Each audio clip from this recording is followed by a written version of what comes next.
Pozdrav svima, evo, pravio sam onaj gameplay pre možda 3 minuta sam ga okačio na mom YouTube kanalu i rekao sam da ću možda napraviti FB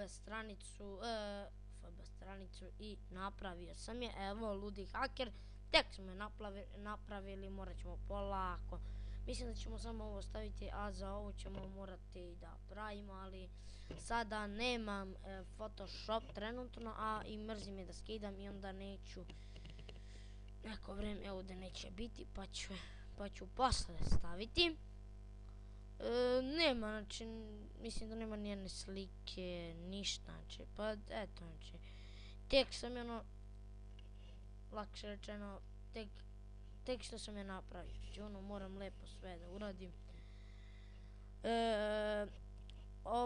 Evo sad ću ja da kopiram ovaj link i link će biti u deskripciji videa, lajkujte ovu stranicu. Pa evo, znači samo što sam stavio, evo sad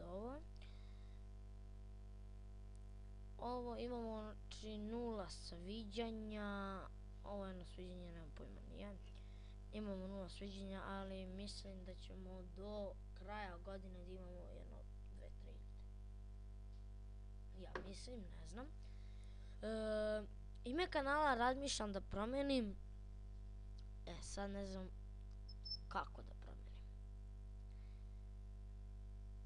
Morat ću da pitam vas, vi mi kažete na FB stranici kako da promenim ime kanala, ali da bude onako solidno da mogu da dobijem subove po imenima.